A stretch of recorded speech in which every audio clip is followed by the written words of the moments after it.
എനിക്ക് 16 വയസ്സുള്ളപ്പോഴാണ് ഈ സംഭവം എൻ്റെ ജീവിതത്തിൽ നടക്കുന്നത്. 10ാം ക്ലാസ് പരീക്ഷയൊക്കെ കഴിഞ്ഞ് റിസൾട്ട് വരാൻ കാത്തിരിക്കുന്ന ആ നീളൻ വേനലവധിക്കാലം.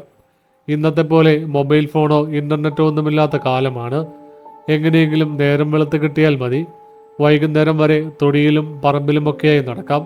പക്ഷേ ആ കൊല്ലത്തെ വേനൽ അത്ര സുഖമുള്ളതായിരുന്നില്ല. നാടാകെ ചുട്ടുപൊള്ളുന്ന വെയിലിൽ വെന്തുരുകി നിൽക്കുന്ന സമയം. എങ്ങോട്ട് തിരിഞ്ഞാലും പൊടി പറക്കുന്ന റോഡുകളും കരിഞ്ഞുണങ്ങിയ പറമ്പുകളും മാത്രം. കിണറുകളിലൊക്കെ വെള്ളം വറ്റിത്തുടങ്ങിയിരുന്നു. രാവിലെ 10 മണി കഴിഞ്ഞാൽ പിന്നെ വീടിൻ്റെ മുറ്റത്തേക്ക് ഇറങ്ങാൻ പറ്റാത്തത്ര ചൂടാണ്. കാക്കകൾ പോലും വായ പിളർന്ന് മരത്തണലിലിരിക്കുന്ന സമയം. അന്ന് വീട്ടുപണിയെല്ലാം കഴിഞ്ഞ് അമ്മ ഉച്ചയോട് പാത്രത്തിലാക്കി തരുമ്പോൾ സമയം കൃത്യം 12:30 കാണും. അച്ഛന് കുറച്ചകലെയുള്ള കരിങ്കൽ മടയിലാണ് ജോലി. വലിയ കരിങ്കല്ലുകൾ പൊട്ടിച്ച് ലോറിയിൽ കയറ്റി വിടുന്ന പണിയാണ്. രാവിലെ നേരത്തെ പോകുന്ന അച്ഛന് ഉച്ചയ്ക്ക് ചൂടുള്ള ചോറ് കൊടുക്കാൻ അമ്മയ്ക്ക് നിർബന്ധമാണ്. മുൻപ് പണിയെടുത്ത പഴയ പാറമടയിൽ അപകടങ്ങൾ കൂടിയപ്പോൾ അത് പൂട്ടി. തൊട്ടപ്പുറത്തുള്ള പുതിയ സൈറ്റിലേക്ക് പണി മാറ്റിയിരുന്ന കാലമാണ്. പുതിയ സൈറ്റിലേക്ക് വീട്ടിൽ നിന്ന് നടന്നു പോകാനുള്ള ദൂരമേയുള്ളൂ. അതുകൊണ്ട് സ്കൂൾ പൂട്ടിയ സമയത്ത് ഉച്ചയ്ക്ക് അച്ഛൻ ഊണെത്തിക്കൽ എൻ്റെയും ചേട്ടൻ്റെയും സ്ഥിരം പണിയായി മാറി. ഞങ്ങൾക്കത് വലിയ ഇഷ്ടമുള്ള കാര്യമായിരുന്നു. കാരണം അച്ഛൻ്റെ കൂടെ പണിയെടുക്കുന്നവർ ചിലപ്പോഴൊക്കെ മിഠായി വാങ്ങാൻ ചില്ലറത്തുട്ടുകൾ തരും. അന്ന് ചേട്ടന് തീരെ വയ്യായിരുന്നു. തലേദിവസം രാത്രി തുടങ്ങിയതാണ് ചുട്ടുപൊള്ളുന്ന പനി. രാവിലെ പനി കുറയാൻ ചുക്കുവെള്ളമൊക്കെ കുടിച്ച് മൂടിപ്പുതച്ച് കിടക്കുകയാണ് കക്ഷി. അച്ഛന് ചോറ് കൊണ്ടുപോകാൻ വേറെ ആരുമില്ല. പണിക്കാർക്ക് ഉച്ചയ്ക്ക് കൃത്യം 1 മണിക്ക് തന്നെ വിശ്രമത്തിനുള്ള സൈറൻ അടിക്കും.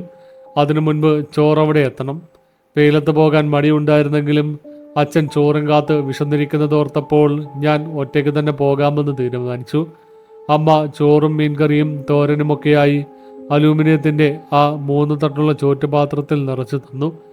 അത്യാവശ്യം നല്ല ഭാരമുണ്ട്. അതൊരു പഴയ തുണിസഞ്ചിയിലിട്ട് അതിൻ്റെ പിടിയിൽ മുറുക്കി പിടിച്ച് ഞാൻ വീട്ടിൽ നിന്നിറങ്ങി. ഇറങ്ങുന്ന നേരം അമ്മ വിളിച്ചു പറയുന്നുണ്ടായിരുന്നു, വഴിയിലങ്ങ് നിൽക്കണ്ട, ഉച്ച നേരമാ, നേരെ അച്ഛൻ്റെ അടുത്തേക്ക് പോകണം. അന്ന് ആ വാക്കിൻ്റെ അർത്ഥം എനിക്ക് അത്ര പിടികിട്ടിയിരുന്നില്ല. ഞങ്ങളുടെ വീട് കഴിഞ്ഞാൽ പിന്നെ കുറച്ചു ദൂരം ഒരു നാട്ടിടവഴിയാണ്.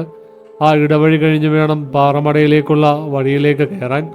അങ്ങോട്ട് കയറിയാൽ പിന്നെ ആളനക്കമേയില്ല. ഇരുകരകളിലും ആൾപ്പാർപ്പില്ലാത്ത കരിഞ്ഞുണങ്ങിയ പറമ്പുകളാണ്. കാറ്റില്ലാതെ ഉണങ്ങി പരിവട്ടമായി നിൽക്കുന്ന കുറച്ച് പനകളും വഴിയോരത്ത് വെയിലിൽ വാടിത്തളർന്ന കാട്ടുചെടികളും വള്ളിക്കുടിലുകളും മാത്രം. പണ്ടൊക്കെ ആ വഴിയിൽ നിറയെ ആളുകൾ ഉണ്ടാകുമായിരുന്നു. പഴയ പാറമട പ്രവർത്തിച്ചിരുന്ന കാലത്ത് ലോറികളും തൊഴിലാളികളും എപ്പോഴും പോയിക്കൊണ്ടിരുന്ന വഴിയാണ്.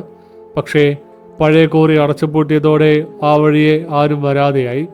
പുതിയ കോറിയിലേക്ക് ലോറികൾ പോകാൻ വേറെ വലിയ റോഡുണ്ട്. ഞങ്ങൾ നാട്ടുകാർക്ക് നടന്നു പോകാൻ എളുപ്പമുള്ളത് കൊണ്ട് മാത്രം ഈ വഴി ഉപയോഗിക്കുന്നതാണ്. ഉച്ചച്ചൂടിൽ വഴിയരികിലെ ഉണങ്ങിയ ഇലകളിൽ നിന്നും മണ്ണിൽ നിന്നും വല്ലാത്തൊരു ചൂടുമണം ഉയർന്നു വരുന്നുണ്ടായിരുന്നു. പൊടിപാറുന്ന ആ മൺവഴിയിലൂടെ നടക്കുമ്പോൾ കാൽപാദങ്ങളിലേക്ക് വെയിലിൻ്റെ കാളൽ അടിച്ചു കയറും. എൻ്റെ കയ്യിലിരുന്ന തുണിസഞ്ചിയുടെ പിടിയിൽ വിയർപ്പ് പറ്റിയിട്ടുണ്ടായിരുന്നു. എങ്കിലും അതൊന്നും കാര്യമാക്കാതെ അച്ഛന് വിശക്കുന്നുണ്ടാകുമെന്ന ഒറ്റ ചിന്തയിൽ ഞാൻ നടപ്പിന് വേഗം കൂട്ടി. പകൽ വെളിച്ചമാണെങ്കിലും ആ വഴിയിലെ വല്ലാത്തൊരു വിജനത എൻ്റെ മനസ്സിനെ വല്ലാതെ മടുപ്പിക്കുന്നുണ്ടായിരുന്നു. ഇവിടെ നിന്നും ഒരു കാക്കയുടെ കരച്ചിൽ പോലും കേൾക്കാനില്ല. ലോകം മുഴുവൻ ഉറക്കത്തിലേക്ക് പോയതുപോലൊരു തോന്നൽ. സ്വന്തം കാലൊച്ച മാത്രം കേട്ട് മുന്നോട്ട് നടക്കുമ്പോൾ ഉള്ളിൽ ചെറിയൊരു പേടി വരാൻ തുടങ്ങി. അപ്പോഴും അന്നത്തെ അസാധാരണമായ നടപ്പ് ചെന്നെത്താൻ പോകുന്നത് എൻ്റെ നെഞ്ചിലെ ചോരയേറ്റുന്ന ഒരു അനുഭവത്തിലേക്കാണെന്ന് ഒരു നിമിഷത്തിൽ പോലും ഞാൻ ചിന്തിച്ചിരുന്നില്ല. മുത്തശ്ശി ഇടയ്ക്ക് പറയുമായിരുന്നു, ഉച്ചയ്ക്ക് 12 കഴിഞ്ഞാൽ പിന്നെ ഉച്ചമയക്കത്തിൻ്റെ നേരമാണ്. അപ്പോൾ ദുഷ്ടശക്തികൾക്കൊക്കെ വല്ലാത്ത ശക്തി ഉണ്ടാകും. ഒറ്റയ്ക്ക് നടക്കാൻ പാടില്ല. അതൊക്കെ വെറും കഥകളാണെന്ന് കരുതി തള്ളിക്കളഞ്ഞവളാണ് ഞാൻ. പക്ഷേ ആ മൺവഴിയിലൂടെ മുന്നോട്ട് നടക്കവേ ചുറ്റുമുള്ള അന്തരീക്ഷം പെട്ടെന്ന് മാറിമറിയാൻ തുടങ്ങിയെന്ന് എനിക്ക് തോന്നി. ഉച്ചവെയിലിൻ്റെ ചൂട് വായുവിൽ ആളിക്കത്തുന്നുണ്ട്. എൻ്റെ നെറുകയിൽ വെയിൽ കൊള്ളുന്നുമുണ്ട്. എങ്കിലും അല്പം മുന്നോട്ട് നടന്നതോടെ ഒരു വല്ലാത്ത തണുപ്പ് വായുവിൽ പടരുന്നത് പോലെ എനിക്ക് അനുഭവപ്പെട്ടു. ഫ്രിഡ്ജ് തുറക്കുമ്പോൾ മുഖത്തേക്ക് അടിക്കുന്നത് പോലൊരു തണുപ്പ്. വെയിലത്ത് നടന്ന് വിയർത്തത് കൊണ്ട് കാറ്റടിച്ചപ്പോൾ തോന്നിയതാകുമെന്ന് വിചാരിച്ച് ഞാൻ മുന്നോട്ട് തന്നെ നടന്നു.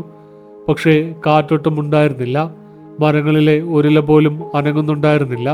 പിന്നെ എവിടെ നിന്നാണ് ഈ തണുപ്പ്? എൻ്റെ കൈകളിലെ രോമങ്ങൾ എഴുന്നേറ്റ് നിൽക്കാൻ തുടങ്ങി. നെഞ്ചിനുള്ളിൽ എന്തോ ഒരു പരവേശം പോലെ. ചുറ്റും നോക്കിയിട്ട് ആരുമില്ല. എങ്ങനെയെങ്കിലും ആ പുതിയ കോറിയിൽ എത്തിയാൽ മതിയെന്നായി എനിക്ക്. ഞാൻ കാലുകളുടെ വേഗത കൂട്ടി.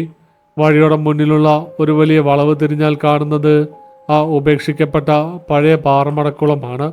അത് കഴിഞ്ഞാൽ പിന്നെ പുതിയ കോറിയിലേക്ക് അധികം ദൂരമില്ല. ആ വളവ് തിരിഞ്ഞതും എൻ്റെ ചങ്കെടുപ്പ് കൂടി. 100 അടിയിലധികം ആഴമുള്ള വലിയൊരു കരിങ്കൽ കുഴിയാണത്. വർഷങ്ങൾക്ക് മുൻപ് പണി നിർത്തിവെച്ചതുകൊണ്ട് അതിൽ നിറയെ കറുത്ത കട്ട പിടിച്ച വെള്ളം കെട്ടിക്കിടപ്പുണ്ട്. മഴക്കാലത്ത് നിറഞ്ഞാൽ പിന്നെ ആ വെള്ളം വറ്റാറില്ല. വെയിലാവോളം തട്ടി നിൽക്കുന്നുണ്ടെങ്കിലും ആ വെള്ളത്തിന് ഒരു തിളക്കവും ഉണ്ടായിരുന്നില്ല. ഒരടി പോലും നീരൊഴുക്കില്ലാത്ത ആഴക്കടൽ പോലെ നിശ്ചലമായ ഒരു വെള്ളക്കെട്ട്. അതിൽ വീണ് മുൻപ് 2 പേർ മരിച്ചിട്ടുണ്ടെന്ന് നാട്ടുകാർ പറയുന്നത് ഞാൻ കേട്ടിട്ടുണ്ട്. അതിലൊരാൾ മദ്യപിച്ച് രാത്രിയിൽ വഴിതെറ്റി വീണതാണ്.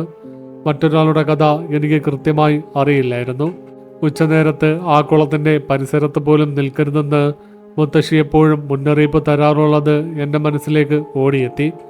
ആ വലിയ കറുത്ത കുളത്തിന് ചുറ്റും കാട് പിടിച്ചു കിടക്കുകയാണ്. കുളത്തിന് സമാന്തരമായുള്ള ഇടുങ്ങിയ പാതയിലൂടെ വേണം നടക്കാൻ. ആ കുളത്തിനരികിലെത്തുമ്പോൾ എന്നും ഇടം വലം നോക്കാതെ ഒറ്റ ഓട്ടമാണ് എൻ്റെയും ചേട്ടൻ്റെയും പതിവ്. അന്നും കുളത്തിലേക്ക് നോക്കാതിരിക്കാൻ ഞാൻ കിണഞ്ഞ് പരിശ്രമിച്ചു. കണ്ണുകൾ നേരെ മുന്നിലേക്ക് മാത്രം കൊടുത്ത് ഞാൻ നടപ്പിൻ്റെ വേഗത കൂട്ടി. കയ്യിലെ ചോറ്റുപാത്രം ശരീരത്തോട് ചേർത്ത് പിടിച്ചിരുന്നു. പെട്ടെന്നാണ് ഞാൻ ആ ശബ്ദം കേട്ടത്. എൻ്റെ കാൽച്ചുവട്ടിലെ കരിയിലുകൾക്കടിയിൽ ആരോ ഒപ്പം നടക്കുന്നത് പോലെയുള്ള ഇരമ്പൽ ശബ്ദം. എൻ്റെ നെഞ്ചെടുപ്പ് വല്ലാതെ കൂടി. ഞാൻ ഞെട്ടിയൊന്ന് നിന്നു. ശബ്ദവും നിന്നു. എൻ്റെ ശ്വാസം തൊണ്ടയിൽ കുരുങ്ങുന്നത് പോലെ തോന്നി. വളരെ പതുക്കെ ഭയത്തോടെ ഞാൻ തിരികെ നോക്കി. അവിടെ ആരുമില്ല. വെറും മൺവഴിയും ഉണങ്ങിയ കരിയിലകളും മാത്രം. കാറ്റില്ലാതെ പനയോലകൾ പോലും അനങ്ങാതെ നിൽക്കുകയാണ്. എനിക്ക് തോന്നിയതാകുമെന്ന് എൻ്റെ മനസ്സിനെ പറഞ്ഞ് വിശ്വസിപ്പിക്കുവാൻ ഞാൻ ശ്രമിച്ചു. ഉച്ചവെയിലത്ത് ചൂടുകൊണ്ട് തലയ്ക്ക് പിടിച്ചതാകും. എന്നാൽ ഞാൻ മുന്നോട്ട് നോക്കി വീണ്ടും ഒരടി വെച്ചതും ആ ശബ്ദം വീണ്ടും കേട്ടു. ഇത്തവണ അത് വെറും കരിയിലനക്കമായിരുന്നില്ല, വളരെ വ്യക്തമായിരുന്നു അത്. എൻ്റെ കാതിനോട് ചേർന്ന് ആരോ പതുക്കെ ശ്വാസം വിടുന്നത് പോലെ ഒരു മുരൾച്ച. എൻ്റെ ശരീരത്തിലൂടെ ഒരു മിന്നൽ കടന്നു പോയതുപോലെ തോന്നി. ചോറ്റുപാത്രം പിടിച്ച എൻ്റെ വിരലുകൾ വിയർത്ത് തണുത്തു. നെഞ്ചിൽ വലിയൊരു ഭയം വന്ന് മൂടിയെങ്കിലും ധൈര്യം സംഭരിച്ച് കണ്ണുകൾ ഇറുക്കിയടച്ച് ഞാൻ വീണ്ടും മുന്നോട്ട് നടക്കാൻ തുടങ്ങി. ഓടാൻ തോന്നിയിട്ടും കാലുകൾക്ക് വല്ലാത്തൊരു ഭാരം പോലെ. ഓരോ അടിയെടുത്ത് വയ്ക്കുമ്പോഴും വായുവിൽ ഈർപ്പമുള്ള പായലിൻ്റെയും ചീഞ്ഞ മണ്ണിൻ്റെയും ഒരു രൂക്ഷമായ മണം പടരുന്നത് പോലെ എനിക്ക് അനുഭവപ്പെട്ടു. ആ മണം നാസികയിലേക്ക് തുളച്ചു കയറിയപ്പോൾ എൻ്റെ ഉള്ളിലെ സർവ്വ നിയന്ത്രണങ്ങളും നഷ്ടപ്പെടുന്നത് പോലെ എനിക്ക് തോന്നിത്തുടങ്ങിയിരുന്നു. ചീഞ്ഞ മണ്ണിൻ്റെയും പായലിൻ്റെയും ആ ഗന്ധം വായുവിൽ നിറഞ്ഞപ്പോൾ എൻ്റെ തലയ്ക്ക് വല്ലാത്തൊരു ഭാരം തോന്നിത്തുടങ്ങി. ഉച്ചവെയിലിൻ്റെ കടുപ്പിൽ എൻ്റെ തല പുകയുന്നുണ്ടായിരുന്നെങ്കിലും ആ മണം ഉള്ളിലേക്ക് ചെന്നപ്പോൾ ശരീരമാകെ മരവിച്ചു പോകുന്നത് പോലെ. പാറമടക്കുളത്തിൻ്റെ തൊട്ടടുത്തുള്ള കരിങ്കൽ കൂട്ടങ്ങൾക്കരികിലൂടെയാണ് ആ ഇടവഴി കടന്നു പോകുന്നത്. വർഷങ്ങൾക്ക് മുൻപ് ഉഗ്രശബ്ദത്തോടെ ഡൈനാമിറ്റ് വെച്ച് പാറ പൊട്ടിച്ചെടുത്തിരുന്ന ആ പ്രദേശം ഇപ്പോൾ ശ്മശാനമുഖമാണ്. അവിടെ ഒരു പക്ഷിയുടെയോ ജീവിയുടെയോ ശബ്ദമില്ല. എൻ്റെ സ്വന്തം ഹൃദയമിടിപ്പ് എനിക്ക് തന്നെ വ്യക്തമായി കേൾക്കാമായിരുന്നു. ചങ്കിൽ ആരോ കൊട്ടുന്നത് പോലെ. പെട്ടെന്ന് വെള്ളമിളകുന്ന ഒരു ശബ്ദം കേട്ടു. കുളത്തിൻ്റെ വക്കിലെത്തിയപ്പോൾ ഞാൻ അറിയാതെ ഒന്ന് കണ്ണോടിച്ചു പോയി. നോക്കരുതെന്ന് മനസ്സ് പറയുന്നുണ്ടെങ്കിലും എൻ്റെ കണ്ണുകൾ അങ്ങോട്ടേക്ക് താനെ തിരിഞ്ഞു പോവുകയായിരുന്നു. ആ ഒറ്റനോട്ടത്തിൽ എൻ്റെ രക്തം തണുത്തുറഞ്ഞു പോയി. കാറ്റോ അടിയൊഴുക്കോ ഇല്ലാത്ത ആ കറുത്ത വെള്ളത്തിൽ കുളത്തിൻ്റെ കൃത്യം നടുവിലായി വലിയ ഓളങ്ങൾ ഉയർന്നു വരുന്നു. ആരോ വെള്ളത്തിനടിയിൽ കിടന്ന് ശ്വാസം കിട്ടാതെ ആഞ്ഞുപിടയുന്നത് പോലെ വെള്ളം വട്ടത്തിൽ ചുഴറ്റിയടിക്കുന്നുണ്ടായിരുന്നു. വെള്ളം പാറക്കെട്ടുകളിൽ വന്നു തല്ലുന്ന ശബ്ദം ആ വിജനതയിൽ മുഴങ്ങി കേട്ടു. എൻ്റെ കാലുകൾ കുഴയുന്നത് പോലെ തോന്നി. ഞാൻ ഒരടി പിന്നോട്ട് വെച്ചു. കണ്ണുകൾ തിരിക്കാൻ ആഗ്രഹിച്ചെങ്കിലും എന്തോ ഒരു അദൃശ്യശക്തി എൻ്റെ നോട്ടത്തെ ആ കുളത്തിലെ വെള്ളത്തിലേക്ക് തന്നെ തറപ്പിച്ചു നിർത്തിയിരിക്കുകയായിരുന്നു. എൻ്റെ കഴുത്തിലെ പേശികൾ വലിഞ്ഞു മുറുകി. ഓളങ്ങൾ ഉയർന്ന ഇടത്തു നിന്നും പതുക്കെ എന്തോന്ന് മുകളിലേക്ക് പൊങ്ങി വരുന്നത് ഞാൻ കണ്ടു. കട്ട പിടിച്ച കറുത്ത തലമുടി നാരുകൾ വെള്ളത്തിനു മീതെ തെളിഞ്ഞു വരികയാണ്. ഒരു പെൺകുട്ടിയുടെ നീണ്ട മുടിനാരുകൾ. അത് വെള്ളത്തിൽ കുതിർന്ന് ഒരു വലിയ വട്ടം പോലെ വിടർന്നു നിൽക്കുകയാണ്. ആ കാഴ്ച കണ്ടപ്പോൾ എൻ്റെ ജീവൻ പകുതി പോയി. ഇത് മനുഷ്യനല്ല എന്ന് എൻ്റെ തലച്ചോറ് ഉറക്കെ വിളിച്ചു പറയുന്നുണ്ടായിരുന്നു. തൊട്ടടുത്ത നിമിഷം ആഴമുള്ള ആ കുളത്തിൻ്റെ അടിത്തട്ടിൽ നിന്നെന്ന പോലെ കാറ്റിൽ വലിഞ്ഞു മുറുകിയ ഒരു മൃദുവായ വിളി എൻ്റെ കാതുകളിലേക്ക് അടിച്ചു കയറി. മാളൂട്ടി, എനിക്ക് ദാഹിക്കുന്നു, അല്പം വെള്ളം. എൻ്റെ സ്വന്തം പേര് വിളിച്ചുകൊണ്ട് ആ ശബ്ദം കാതുകളിൽ മുഴങ്ങിയപ്പോൾ ഞാൻ ശരിക്കും മരവിച്ചു പോയി. ആ ശബ്ദത്തിൽ മനുഷ്യൻ്റേതല്ലാത്ത ഒരു വല്ലാത്ത തണുപ്പുണ്ടായിരുന്നു. ഒരു ജീവനില്ലാത്ത മുഴക്കമുള്ള ശബ്ദം. ഭൂമിക്കടിയിൽ നിന്നാണോ അതോ വെള്ളത്തിനടിയിൽ നിന്നാണോ ആ വിളി വന്നതെന്ന് എനിക്ക് മനസ്സിലായില്ല. എൻ്റെ കയ്യിലിരുന്ന അലൂമിനിയം ചോറ്റുപാത്രം വിറച്ച് താഴെ വീഴാനാഞ്ഞു. ഞാൻ പിടുത്തം മുറുക്കി. പേടികൊണ്ട് അമ്മയെന്ന് നിലവിളിക്കാൻ ഞാൻ വായ തുറന്നെങ്കിലും തൊണ്ടയിൽ നിന്ന് ഒരു ശബ്ദം പോലും പുറത്തു വന്നില്ല. തൊണ്ട വരണ്ടുണങ്ങി പ്ലാസ്റ്റിക് പോലെ ഒട്ടിപ്പിടിച്ചിരിക്കുന്നു. കാലുകൾ മണ്ണിൽ കോൺക്രീറ്റ് ചെയ്ത് ഉറപ്പിച്ചതുപോലെ ഒരടി പോലും മുന്നോട്ട് വയ്ക്കാൻ എനിക്ക് സാധിച്ചില്ല. ഓടണമെന്നുണ്ട്, പക്ഷേ ശരീരം എൻ്റെ നിയന്ത്രണത്തിലായിരുന്നില്ല. എൻ്റെ ജീവൻ നിശ്ചലമായി പോയ ആ നിമിഷം കറുത്ത വെള്ളത്തിൽ പൊങ്ങിക്കിടന്ന ആ തലമുടി നാരുകൾക്ക് താഴെ പതുക്കെയൊരു മുഖം തെളിയാൻ തുടങ്ങി. വെള്ളം ഇളകി കളിച്ചതുകൊണ്ട് മുഖം വ്യക്തമായിരുന്നില്ല. വെള്ളത്തിൽ കുതിർന്നു വിളറിയ ഒരു ചർമ്മം. പക്ഷേ അതിലും ഭയാനകമായത് അവളുടെ കണ്ണുകളായിരുന്നു. കണ്ണ് ഇരിക്കേണ്ട ആ കുഴികളിൽ വെളുത്ത ഭാഗമേ ഉണ്ടായിരുന്നില്ല. വെറും 2 കറുത്ത ഗർത്തങ്ങൾ. ജീവനില്ലാത്ത ആ കറുത്ത കുഴികൾ എന്നെ തന്നെ ഉറ്റുനോക്കുന്നത് ഞാൻ കണ്ടു.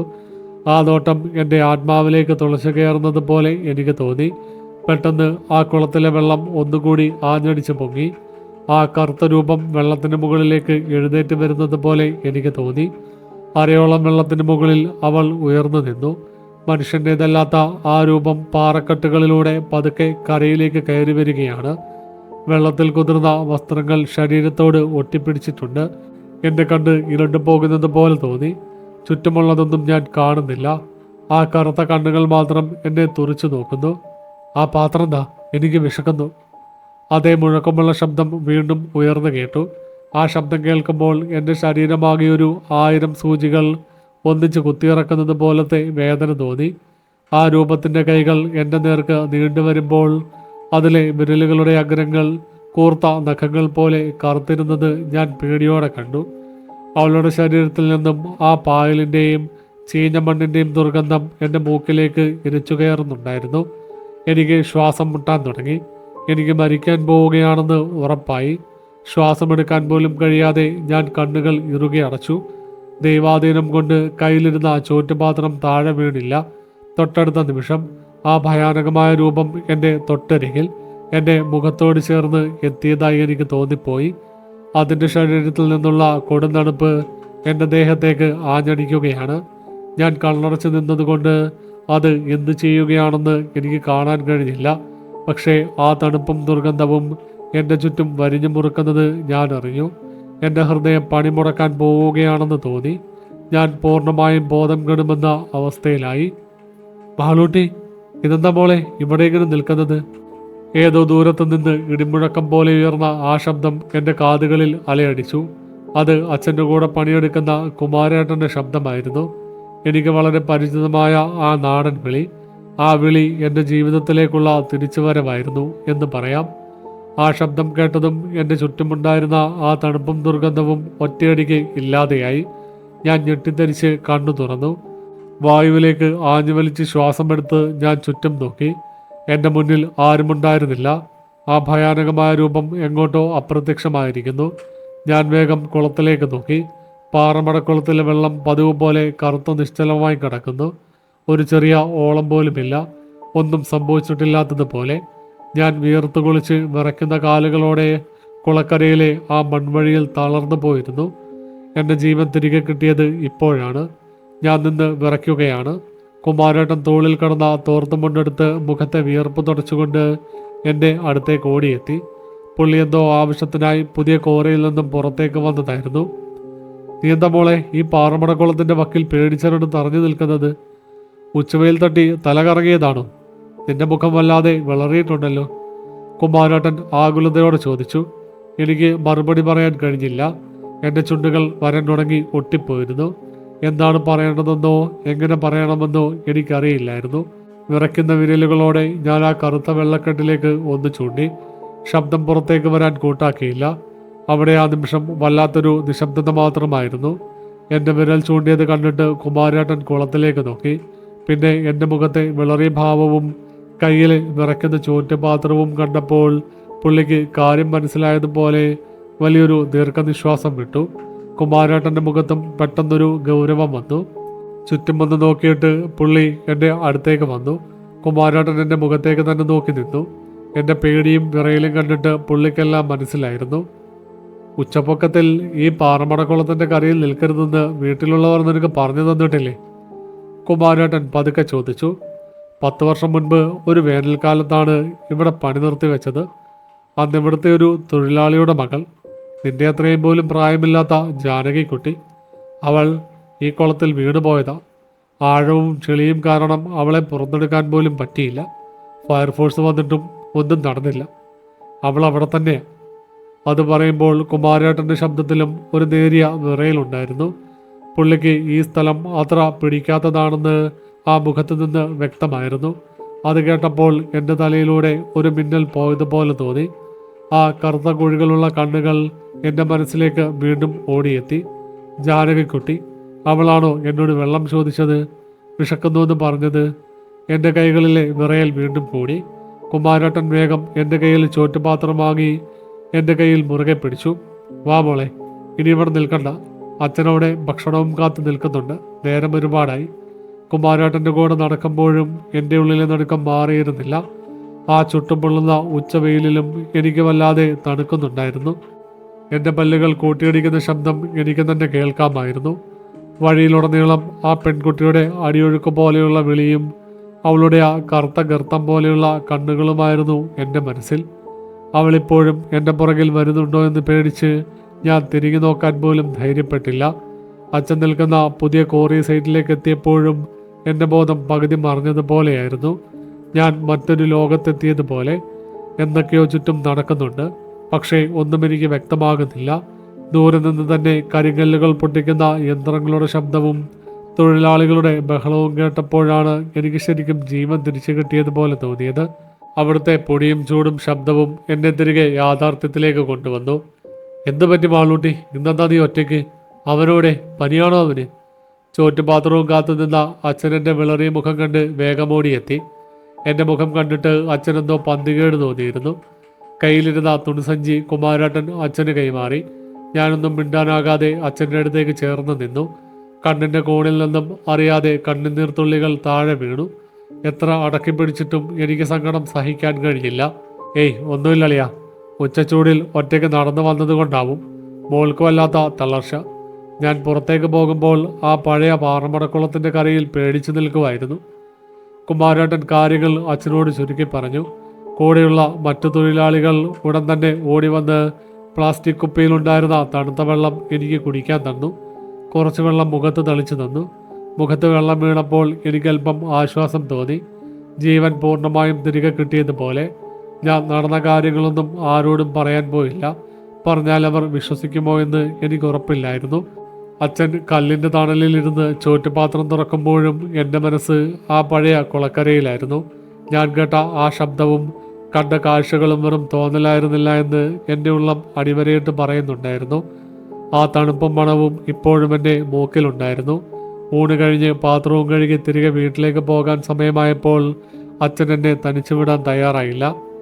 ഉച്ചച്ചൂടിൽ ഇവൾ തനിയെ പോകണ്ട രാഘവ, നീ കൂടെ ചെല്ല്, ഇവളെ വീട്ടിൽ കൊണ്ടാക്കിയിട്ട് വന്നാൽ മതി എന്ന് പറഞ്ഞ് കൂടെയുള്ള സഹപ്രവർത്തകനായ രാഘവേട്ടനെയും എൻ്റെ കൂടെ അയച്ചു. രാഘവേട്ടൻ നല്ല ധൈര്യമുള്ള പ്രകൃതക്കാരനാണ്. എപ്പോഴും ചിരിച്ചുകൊണ്ട് സംസാരിക്കുന്ന ഒരാൾ. രാഘവേട്ടൻ്റെ ഒപ്പം തിരികെ നടക്കാൻ തുടങ്ങിയപ്പോഴും എൻ്റെ നെഞ്ചിൽ ഭയം വലിഞ്ഞു മുറുകി നിൽക്കുന്നുണ്ടായിരുന്നു.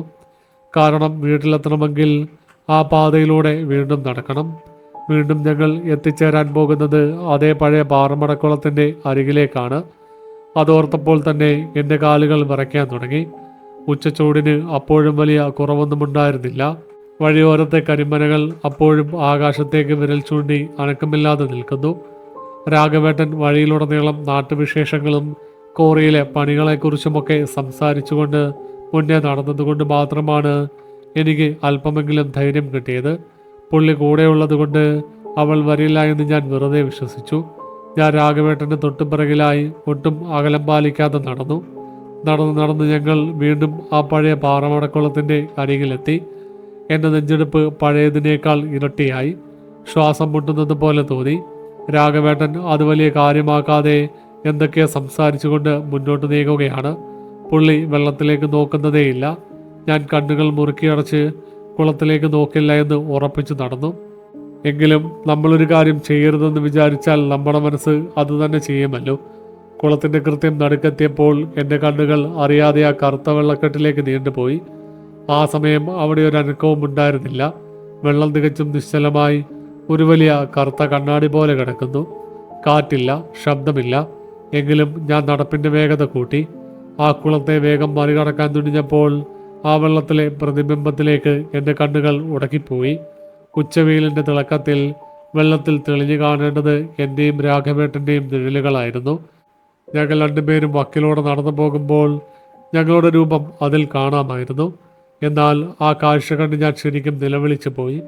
ഞങ്ങൾ രണ്ടുപേരുടെയും നിഴലുകൾക്ക് തൊട്ടു പിന്നിലായി വെള്ളത്തിനടിയിൽ നിന്നും മുകളിലേക്ക് നോക്കി നിൽക്കുന്ന മൂന്നാമതൊരു പെൺകുട്ടിയുടെ കറുത്ത നിഴൽ രൂപം. ഞാൻ വളരെ വ്യക്തമായി അത് കണ്ടു. അത് അവളായിരുന്നു, ആ ജാനകിക്കുട്ടി. അവളുടെ മുഖം വ്യക്തമല്ലായിരുന്നുവെങ്കിലും ആ കാർമേഘം പോലത്തെ മുടിയും രൂപവും എനിക്ക് മനസ്സിലായി. അവൾ ആഴമുള്ള കറുത്ത വെള്ളത്തിനുള്ളിൽ നിന്ന് കരയിലേക്ക് നോക്കി പതുക്കെ അവളുടെ കൈവീശുന്നുണ്ടായിരുന്നു. അവൾ എന്നെ നോക്കിയാണ് അത് ചെയ്തത്. ഞാനിത് കാണുന്നുണ്ടെന്ന് ഉറപ്പുള്ളതുപോലെ. ആ കാഴ്ച കണ്ടതും എൻ്റെ ചോര വീണ്ടും തണുത്തുറഞ്ഞു. എൻ്റെ ബോധം പോകുന്നത് പോലെ തോന്നി. ഞാൻ ഒന്നും അറിയാതെ രാഘവേട്ടൻ്റെ കയ്യിലിരുന്ന തുണിസഞ്ചിയിൽ മുറുകെ പിടിച്ച് വലിച്ചു. രാഘവേട്ട, ഓടാമെന്ന് അലറിക്കൊണ്ട് ഞാൻ തിരികെ നോക്കാതെ മുന്നോട്ടേക്ക് ഒറ്റയോട്ടം വെച്ചു. രാഘവേട്ടന് ഒന്നും മനസ്സിലായില്ലെങ്കിലും എൻ്റെ വെപ്രാളം കണ്ട് പുള്ളിയും എൻ്റെ പുറകെ ഓടി. ഇടവഴി കഴിഞ്ഞ് നാട്ടുകാരുള്ള റോഡിലെത്തുന്നത് വരെ ഞങ്ങൾ നിർത്താതെ ഓടി. വീട്ടിലെത്തിയപ്പോൾ ഞാൻ തളർന്നു വീഴുകയായിരുന്നു. പിന്നെ കുറേ ദിവസം കടുത്ത പനിയും പേടിയുമായി ഞാൻ കിടപ്പിലായി. വർഷങ്ങൾ പലത് കഴിഞ്ഞു. ആ പാറമടക്കുളം ഇന്ന് പൂർണ്ണമായും മണ്ണിട്ട് മൂടപ്പെട്ട് കാണും. പുതിയ റോഡുകളും വീടുകളുമൊക്കെ അവിടെ വന്ന് കാണണം. എങ്കിലും ഇന്നും ഏതൊരു ഉച്ചവെയിലും വിജനമായ വഴികളിലൂടെ നടക്കുമ്പോൾ എനിക്ക് വല്ലാത്തൊരു ഭയം തോന്നും. പെട്ടെന്ന് ഒരു തണുത്ത കാറ്റ് വീശുമ്പോഴോ കരിയിലകൾ അനങ്ങുമ്പോഴോ എൻ്റെ കാതുകളിൽ അടിയൊഴുക്ക് പോലുള്ള ആ പഴയ വിളി വീണ്ടും മുഴങ്ങി കേൾക്കും. മാളൂട്ടി, എനിക്ക് ദാഹിക്കുന്നു. എൻ്റെ പേര് അരുൺ. ഈ സംഭവം നടക്കുന്നത് വർഷങ്ങൾക്ക് മുൻപാണ്. അന്നെൻ്റെ അടുത്ത കൂട്ടുകാരൻ്റെ സഹോദരിയുടെ കല്യാണമായിരുന്നു. തൃശ്ശൂരിലെ വലിയൊരു ഓഡിറ്റോറിയത്തിൽ വെച്ചായിരുന്നു ചടങ്ങുകൾ. നാട്ടുകാരും കൂട്ടുകാരുമൊക്കെയായി വലിയൊരു ജനക്കൂട്ടം തന്നെ പന്തലിലുണ്ടായിരുന്നു. വിവാഹം കഴിഞ്ഞ് അന്ന് വൈകുന്നേരത്തെ വീട്ടിലുള്ള സൽക്കാരവും നല്ല അടിപൊളി സദ്യയൊക്കെ കഴിഞ്ഞ് പന്തലിലെ ബഹളത്തിനിടയിലൂടെ ഞാനങ്ങനെ വെറുതെ നടക്കുമ്പോഴാണ് കൂട്ടിന് കൊണ്ടുപോയ എൻ്റെ അമ്മാവൻ്റെ മകൻ, അതായത് എൻ്റെ കസിൻ ഉണ്ണി, എന്നെ വന്ന് വിളിച്ചത്. സമയം 9:30 മഴ പെയ്യാൻ നിൽക്കുന്ന അന്തരീക്ഷമാണ്. ഇനിയും നിൽക്കണോ? നമുക്ക് ഇറങ്ങിയാലോ? റോഡിൽ വലിയ വെളിച്ചമൊന്നുമില്ലാത്ത വഴിയല്ലേ, വൈകിയാൽ ബുദ്ധിമുട്ടാകും. അവൻ പറഞ്ഞപ്പോൾ അത് ശരിയാണെന്ന് എനിക്കും തോന്നി. കൂട്ടുകാരനോടും അവൻ്റെ വീട്ടുകാരോടുമൊക്കെ യാത്ര പറഞ്ഞ് ഞങ്ങൾ ഇറങ്ങുമ്പോൾ സമയം 10 മണിയോടടുത്തിരുന്നു. അല്പം കഴിഞ്ഞതും അന്തരീക്ഷമാകെ മാറി തുടങ്ങി. നല്ല തണുത്ത കാറ്റ് വീശുന്നുണ്ടായിരുന്നു. പോരാതെ മുന്നോട്ടുള്ള വഴിയിലെല്ലാം മഴ പെയ്തൊഴിഞ്ഞതിൻ്റെ ഈർപ്പം പടർന്നു കിടപ്പുണ്ടായിരുന്നു. എൻ്റേത് വളരെ പഴയ ഒരു ബൈക്കായിരുന്നു. അതിൻ്റെ ഡിം ലൈറ്റ് ആണെങ്കിൽ ശരിയായി തെളിയുകയുമില്ല. അതുകൊണ്ട് ബ്രൈറ്റ് ലൈറ്റ് ഓണാക്കിയും ഓഫാക്കിയും ഉള്ള വെളിച്ചത്തിലൂടെ ഞങ്ങൾ യാത്ര തുടർന്നു. ടൗൺ പിന്നിട്ട് ഞങ്ങളുടെ ഗ്രാമത്തിലേക്കുള്ള ഉൾനാടൻ വഴിയെ കടന്നതോടെ റോഡാകെ വിജനമായി. ആ റോഡിൻ്റെ ഇരുവശത്തും വലിയ മരങ്ങളും കാടുമാണ്. വഴിയിലെ തെരുവുവിളക്കുകൾ പകുതിയും കേടായി കിടക്കുന്നു. വണ്ടിയുടെ ശബ്ദം മാത്രമാണ് ആ നിശബ്ദതയിൽ മുഴങ്ങി കേൾക്കുന്നത്. ഇനി ലൈറ്റ് ഓണാക്കി ഓഫാക്കി നിൽക്കേണ്ട കാര്യമില്ല. ഈ വഴി എതിരെ ആരും വരാനുള്ള സാധ്യതയില്ല.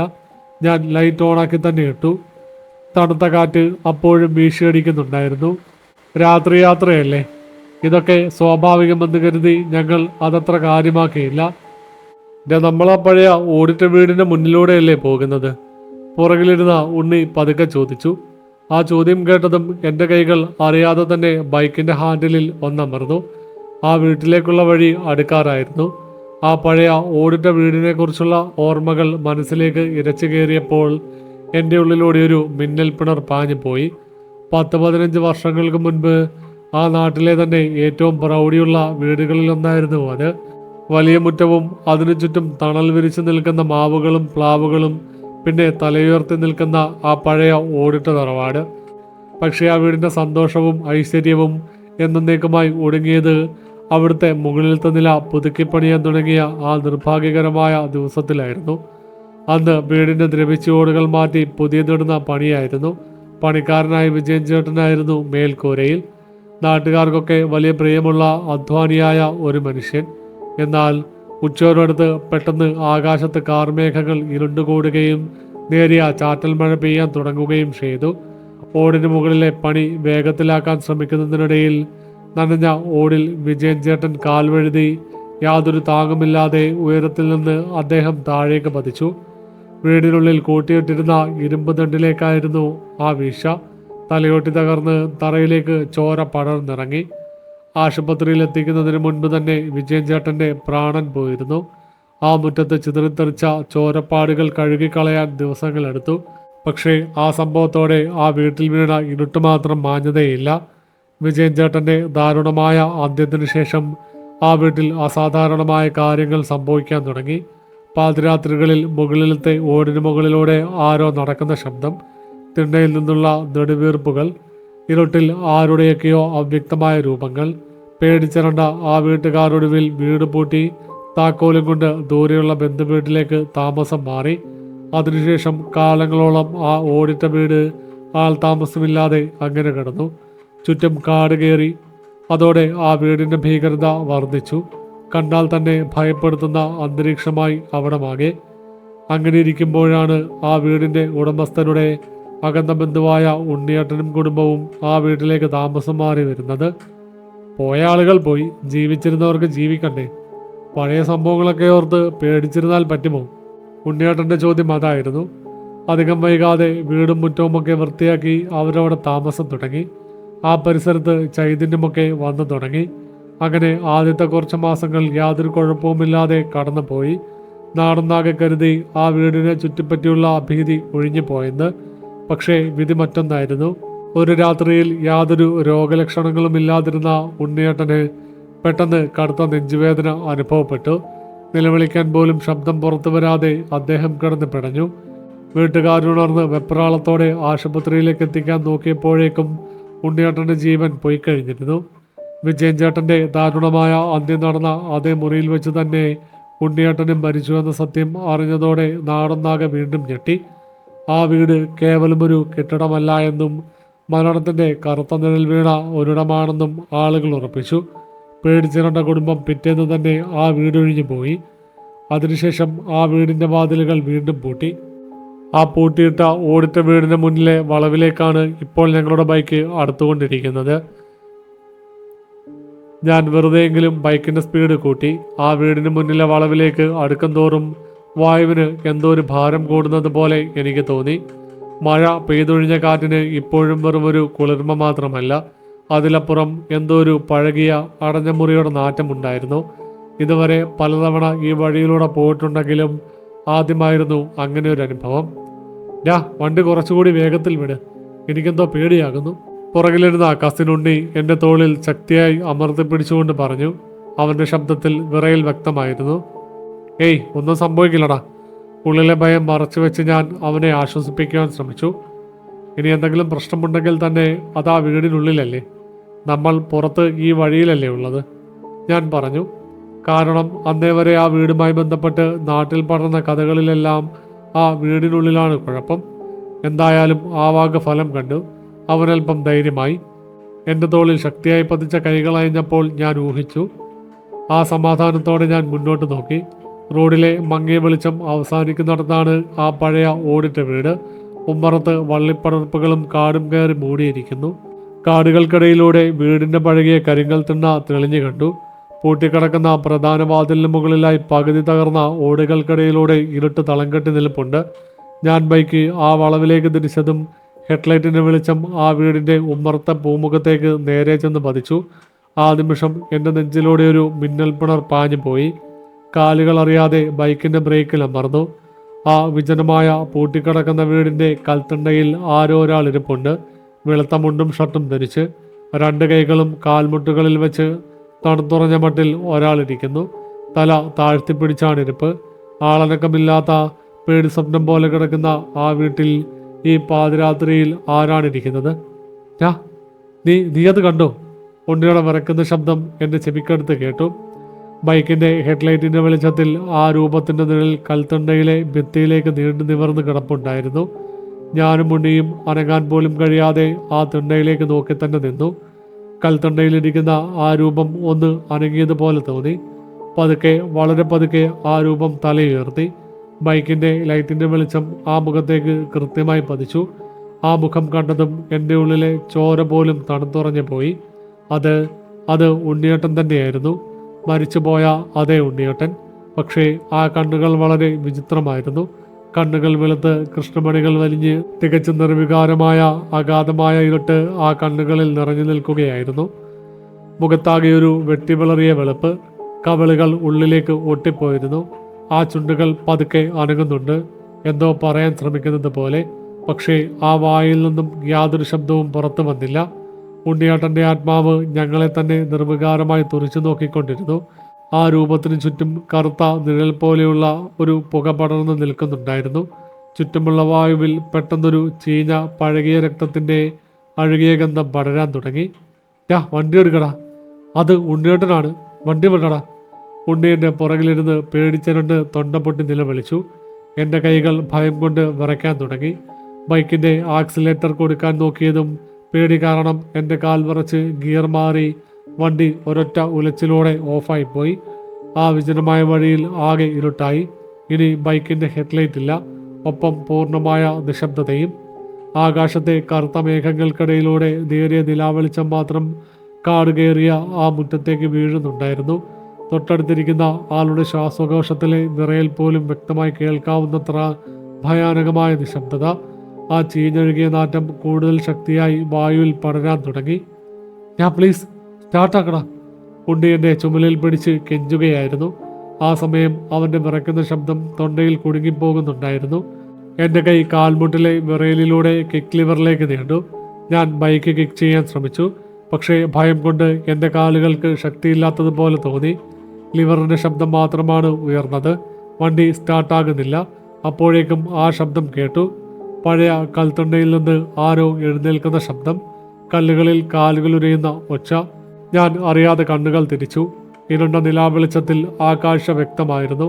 തിണ്ണയിലിരുന്നിരുന്ന ഉണ്ണിയേട്ടൻ്റെ ആ നിഴൽ രൂപം പതുക്കെ എഴുന്നേറ്റ് നിൽക്കുന്നു. അതിൻ്റെ ഓരോ ചലനവും സ്വാഭാവികമായിരുന്നില്ല. ഒഴിഞ്ഞു തൂങ്ങിയ മട്ടിലുള്ള തോൾഭാഗങ്ങളും വശങ്ങളിലേക്ക് തൂങ്ങിക്കിടക്കുന്ന കൈകളും.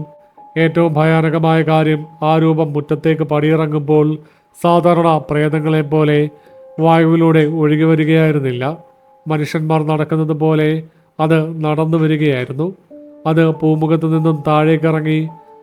ആ നിർവികാരമായ കറുത്ത കൃഷ്ണമണികളില്ലാത്ത കണ്ണുകൾ ഇപ്പോഴും ഞങ്ങൾക്ക് നേരെ തന്നെയായിരുന്നു. അത് പതുക്കെ ഞങ്ങൾ നിൽക്കുന്ന റോഡിലേക്ക്, ബൈക്കിൻ്റെ അടുത്തേക്ക് വരാൻ തുടങ്ങി. ഞങ്ങളുടെ ജീവൻ തന്നെ നിലച്ചുപോയി. അന്തരീക്ഷത്തിലെ ആ ചീഞ്ഞൊഴുകിയ മണം കൂടുതൽ മൂർച്ചയുള്ളതായി മാറി. ഞങ്ങളുടെ മൂക്കിലേക്ക് അടിച്ചു കയറുന്ന ആ ഗന്ധം തലകറക്കുന്നത് പോലെ തോന്നിപ്പിച്ചു. അയ്യോ ഉണ്ണിയേട്ടാ, വേണ്ട. ഉണ്ണി പുറകിലിരുന്ന് കണ്ണുകളടച്ച് ഉറക്ക നിലവിളിക്കാൻ തുടങ്ങി. അവൻ്റെ കൈകൾ എൻ്റെ ഷർട്ടിൽ മുറുകെ പിടിച്ചിരിക്കുകയായിരുന്നു. ആ രൂപം ബൈക്കിന് ഏതാനും വടികൾ മാത്രം അകലെ എത്തി. അതിൻ്റെ വെളുത്ത മുണ്ടും ഷർട്ടും പാതിരാത്രിയിലെ കാറ്റിൽ അനങ്ങാതെ തൂങ്ങിക്കിടക്കുകയാണ്. തണുത്തുറഞ്ഞ രക്തമില്ലാത്ത ആ കൈകൾ പതുക്കെ ഞങ്ങൾക്ക് നേരെ നീണ്ടുവന്നു. ഞാൻ എൻ്റെ സർവ്വശക്തിയുമെടുത്ത് പ്രാർത്ഥനയോടെ ബൈക്കിൻ്റെ കിക്ക് ലിവറിൽ ഒരൊറ്റ ചവിട്ടി. ഭാഗ്യത്തിന് എൻജിൻ ഇരമ്പി. ഹെഡ്ലൈറ്റിൻ്റെ വെളിച്ചം വീണ്ടും തെളിഞ്ഞു കത്തിയത് ആ രൂപത്തിൻ്റെ തൊട്ടു മുന്നിലായിരുന്നു. വെളിച്ചം പിടിച്ചതും ആ മുഖം കൂടുതൽ ഭയാനകമായി മാറിയതുപോലെ തോന്നി. ഞാൻ ക്ലച്ച് വിട്ട് ഗിയർ തട്ടി ആക്സിലേറ്റർ പരമാവധി കൊടുത്തു. ബൈക്ക് മുന്നോട്ട് കുതിച്ചു പാഞ്ഞു. വളവ് തിരിയുന്ന ആ നിമിഷത്തിൽ റിയർ വ്യൂ മിററിലൂടെ ഞാൻ അറിയാതെ ഒന്ന് നോക്കിപ്പോയി. ആ വീടിൻ്റെ മുന്നിലെ കടുത്ത ഇരുട്ടിൽ ഹെഡ്ലൈറ്റിൻ്റെ വെളിച്ചം മാഞ്ഞു പോകുന്നിടത്ത് ആ രൂപം അനങ്ങാതെ നിന്ന് ഞങ്ങളെ തന്നെ നോക്കുന്നുണ്ടായിരുന്നു. ആ കറുത്ത നിഴൽ പതുക്കെ വായുവിൽ മാഞ്ഞു പോകുന്നതും കണ്ടു. ജീവനും കൊണ്ട് ഞങ്ങൾ വീട്ടിലേക്ക് പാഞ്ഞു. വഴിയെ ബൈക്കെങ്ങാനും മറിഞ്ഞു വീണിരുന്നെങ്കിൽ എന്താകുമായിരുന്നുവെന്ന ചിന്തയോടെ വിറയ്ക്കുന്ന കൈകളോടെയാണ് ഞാൻ വീടിൻ്റെ മുറ്റത്ത് വണ്ടി നിർത്തിയത്. അന്ന് രാത്രി എങ്ങനെ കടന്നുപോയെന്ന് എനിക്കിപ്പോഴും അറിയില്ല. മുറിയിലെ ലൈറ്റ് ഓഫാക്കാൻ പോയിട്ട് കണ്ണുകൾ അടയ്ക്കാൻ പോലും ഞങ്ങൾക്കായില്ല. കണ്ണടയ്ക്കുമ്പോഴൊക്കെ ആ നിർവികാരമായ കണ്ണുകളും വായുവിൽ ഒഴുകി നടന്ന ആ നിഴൽ രൂപവുമാണ് മുന്നിൽ തെളിഞ്ഞു വന്നത്. ഉണ്ണിയും അന്ന് എൻ്റെ വീട്ടിൽ തന്നെയാണ് കിടന്നത്. പനി പിടിച്ചതുപോലെ അവൻ രാത്രി മുഴുവൻ വിറച്ചുകൊണ്ടിരുന്നു. പിറ്റേന്ന് നേരം വെളുത്തപ്പോഴും തലേന്ന് രാത്രി കണ്ട കാഴ്ചകൾ ഒരു ദുസ്വപ്നം പോലെ മനസ്സിനെ വേട്ടയാടിക്കൊണ്ടിരുന്നു. നമ്മൾ കണ്ടത് സത്യമാണോ, അതോ രാത്രിയിലെ ഭയം കാരണം നമുക്ക് തോന്നിയതാണോ? ഉണ്ണി ഉമ്മറത്തപ്പടിയിലിരുന്ന് ചായ ഗ്ലാസ് കയ്യിലെടുത്ത് വിറയ്ക്കുന്ന ശബ്ദത്തോടെ ചോദിച്ചു. തോന്നിയതാണെന്ന് വിശ്വസിക്കാൻ എനിക്കും ആഗ്രഹമുണ്ടുണ്ണി. പക്ഷേ ആ അഴുകിയ മണം അതിപ്പോഴും എൻ്റെ മൂക്കിൽ നിൽക്കുന്നുണ്ട്. സംശയങ്ങൾ തീർക്കാൻ ഞങ്ങൾ ടൗണിലെ ഒരു ചായക്കടയിലേക്ക് ഇറങ്ങി. അവിടെ നാട്ടിലെ പ്രായമായ ഏതാനും ആളുകൾ സംസാരിച്ചിരിക്കുന്നുണ്ടായിരുന്നു. മെല്ലെ സംസാരം ആ പഴയ ഓടിട്ട വീടിൻ്റെ വഴിയിലേക്ക് മാറ്റി. അവിടെ ഇപ്പോൾ ആളനക്കമൊന്നുമില്ലല്ലോ അല്ലേ ഏട്ടാ? ഞാൻ പതുക്കെ ചോദിച്ചു. കൂട്ടത്തിൽ പ്രായമായ രാഘവേട്ടൻ ഞങ്ങളെ നോക്കി നെടുവേർപ്പെട്ടു. ഏത് വീട്ടിൽ? ആ ശാപം പിടിച്ച വീടോ? അവിടെ ആരും പോകില്ല മക്കളെ. ആ വഴിയെ പോകുന്നവർക്ക് പോലും എന്തൊക്കെയോ അനുഭവങ്ങൾ ഉണ്ടാകുന്നുണ്ടെന്നാണ് കേൾക്കുന്നത്. സത്യമോ കള്ളമോ ആർക്കറിയാം? അവിടെ എന്താ അങ്ങനെ? ഉണ്ണി ചോദിച്ചു. ഞാനും ആ ഉത്തരത്തിനായി കാതോർത്തു. ഞങ്ങളുടെ അനുഭവമാണോ അവർക്കും ഉണ്ടായതെന്ന് അറിയണമല്ലോ. രാഘവേട്ടൻ ഞങ്ങളുടെ അരികിലേക്ക് അല്പം നീങ്ങിയിരുന്ന് ശബ്ദം താഴ്ത്തി പറഞ്ഞു. ഉണ്ണിയേട്ടൻ മരിക്കുന്നതിന് തലേ ദിവസം ഇട്ടിരുന്ന വേഷം ഓർമ്മയുണ്ടോ? വെളുത്ത മുണ്ടും ഷർട്ടും. അതിനുശേഷം ചില രാത്രികളിൽ ആ വഴി പോയവർ തിണ്ണയിലാരോ ഇരിക്കുന്നത് കണ്ടിട്ടുണ്ടെന്ന് പറയുന്നുണ്ട്. പക്ഷേ അത് ഉണ്ണിയേട്ടൻ മാത്രമല്ല മക്കളെ. രാഘവേട്ടൻ്റെ ആ വാക്കുകൾ കേട്ടതും എൻ്റെ നെഞ്ചിലൂടെ ഒരു ഇടിമിന്നൽ വെട്ടി. അത് ഉണ്ണിയേട്ടൻ മാത്രമല്ല എന്ന് പറഞ്ഞാൽ പിന്നെ ആരാണ് ഏട്ടാ? ഞാൻ ആവലാതിയോടെ ചോദിച്ചു. രാഘവേട്ടൻ ചുറ്റുമൊന്ന് നോക്കി ശബ്ദം വീണ്ടും താഴ്ത്തി. മക്കളെ, ആ വീടിന്മേലൊരു കറുത്ത ശാപമുണ്ട്. വിജയൻ മുകളിലെ ഓടിൽ നിന്ന് വീണ് മരിച്ച അതേ മുറിയിലാണ് വർഷങ്ങൾക്ക് ശേഷം ഉണ്ണിയും നെഞ്ചുവേദന വന്ന് കിടന്നു പിഴഞ്ഞത്. നിങ്ങൾക്കറിയാമോ, ആ മുറിയുടെ തറയിലാണ് വിജയൻ്റെ ചോര പറ്റിപ്പിടിച്ചിരുന്നത്. ഉണ്ണിയുടെ മരണശേഷമുള്ള 5-ാം നാളിലെ ബലിച്ചടങ്ങുകൾ കഴിഞ്ഞ് ആ വീട് പൂട്ടി താക്കോൽ വാങ്ങിവെക്കാൻ അവിടുത്തെ കാരണവർ പോയതായിരുന്നു. എന്നാൽ അവിടെ എത്തിയ അദ്ദേഹം കണ്ടത് ആ മുറിയിൽ ആരോ 2 പേർ സംസാരിച്ചു നിൽക്കുന്ന നിഴലുകളാണ്. ഉണ്ണിയുടെ കയ്യിലിരുന്ന ചായ ഗ്ലാസ് അറിയാതെ താഴെ വീണുടഞ്ഞു. 2 പേരോ? ഉണ്ണി വിറയ്ക്കുന്ന ശബ്ദത്തിൽ ചോദിച്ചു. രാഘവേട്ടൻ തലയാട്ടി. ഒരാൾ തിണ്ണയിലും മറ്റേയാൾ വീടിൻ്റെ മുകളിലത്തെ ഓടിൻ്റെ മുകളിലും. വിജയൻ്റെ ആത്മാവ് അവിടെ നിന്ന് പോയിട്ടില്ലായിരുന്നു മക്കളെ. ആ വീടിൻ്റെ തറയിലേക്ക് വീണ് മരിച്ച വിജയൻ്റെ ആത്മാവ് അതേ മുറിയിൽ വെച്ച് ഉണ്ണിയെയും കൂടെ കൂട്ടിയതാണ്. ഇപ്പോൾ ആ വീടിന് ചുറ്റുവട്ടത്ത് അലയുന്നത് ഒരാളല്ല, 2 പേരുടെ ആത്മാക്കളാണ്. വീട് വിട്ടു പോകാൻ കഴിയാതെ സ്വന്തം മരണം പോലും തിരിച്ചറിയാതെ ആ അന്ധകാരത്തിൽ അവരങ്ങനെ ഉഴലുകയാണ്. രാഘവേട്ടൻ പറഞ്ഞു നിർത്തിയപ്പോൾ എനിക്ക് ശ്വാസം മുട്ടുന്നത് പോലെ തോന്നി. അപ്പോൾ തലേന്ന് രാത്രി ഞങ്ങൾ തിണ്ണയിൽ കണ്ടത് ഉണ്ണിയേട്ടനെ മാത്രമായിരുന്നില്ല. ആ രാത്രി നടന്ന ഓരോ രംഗങ്ങളും എൻ്റെ മനസ്സിൽ വീണ്ടും തെളിഞ്ഞു വന്നു. ബൈക്കിൻ്റെ ലൈറ്റ് തിണ്ണയിലേക്ക് അടിച്ചപ്പോൾ തകർന്ന ഓടുകൾക്കിടയിൽ തളം കെട്ടി നിന്ന ആ കറുത്ത മുഖം പോലെയുള്ള നിഴൽ വെറുമൊരു നിഴലായിരുന്നില്ല. വിജയൻ ചേട്ടൻ്റെയും ഉണ്ണിയേട്ടൻ്റെയും ആത്മാക്കൾ ആ വീടിൻ്റെ ഇരുട്ടിൽ ഒന്നിച്ചു കഴിയുകയായിരുന്നു. തങ്ങളുടേതല്ലാത്ത കാരണത്താൽ അകാലത്തിൽ ജീവൻ പൊലിഞ്ഞു പോയ 2 മനുഷ്യർ. സ്വന്തം മരണം പോലും പൂർണ്ണമായി തിരിച്ചറിയാനാകാതെ ആ പഴയ തറവാടിൻ്റെ മോഹങ്ങളിൽ നിന്നും മോചനമില്ലാതെ അവരിപ്പോഴും ആ കൽത്തുണ്ടയിലും ഓടുമേഞ്ഞ മേൽക്കൂരയിലും അലിഞ്ഞു തിരിയുന്നു. ഇപ്പോൾ വർഷങ്ങൾ പലത് കടന്നുപോയി. ആ ഓടിട്ട വീട് ഇപ്പോൾ കൂടുതൽ ദ്രവിച്ചു. വള്ളിച്ചെടികൾ മൂടി കാട് കയറി നശിച്ചു കിടക്കുകയാണ്. പകൽ സമയം പോലും ആ വഴിയിലൊരു വിജനത പടർന്നു നിൽക്കും. കാടുകൾക്കിടയിലൂടെ നോക്കിയാൽ ഇപ്പോഴും കാണാം തകർന്നു വീഴാറായ ആ പഴയ കൽത്തുണ്ട. ഇന്നും രാത്രി കാലങ്ങളിൽ ആ വഴിയിലൂടെ ബൈക്കിൽ പോകേണ്ടി വരുമ്പോൾ കിലോമീറ്ററുകൾക്കിപ്പുറം വെച്ച് തന്നെ എൻ്റെ നെഞ്ചിലൊരു ഭയം ഇരച്ചു കയറും. ആ വീടിൻ്റെ മുന്നിലെ വളവ് അടുക്കുമ്പോൾ അറിയാതെ ബൈക്കിൻ്റെ സ്പീഡ് കൂടും. കണ്ണുകൾ നേരെ റോഡിലേക്ക് മാത്രം ഉറപ്പിച്ചു നിർത്തി ആ തിണ്ണയിലേക്ക് ഇനിയൊരിക്കലും നോക്കില്ലെന്ന് മനസ്സിലുറപ്പിച്ചാണ് ഞാൻ വണ്ടി തിരിക്കാറുള്ളത്. എങ്കിലും തണുത്ത കാറ്റടിക്കുന്ന ചില രാത്രികളിൽ പഴയ ഓടുകൾക്കിടയിലൂടെ വീശുന്ന കാറ്റിൻ്റെ ശബ്ദത്തിനിടയിൽ ആ ചീഞ്ഞെഴുകിയ മണം വീണ്ടും രാസധാരങ്ങളിലേക്ക് അടിച്ചു കയറുന്നതായി എനിക്ക് തോന്നാറുണ്ട്. ആ ശാപം പിടിച്ച ഓടിട്ട വീടും കൽത്തണ്ടയിലെ ആ നിർവികാരമായ കണ്ണുകളും എൻ്റെ ഓർമ്മകളിൽ നിന്നും ഒരിക്കലും മാഞ്ഞു പോയിട്ടില്ല.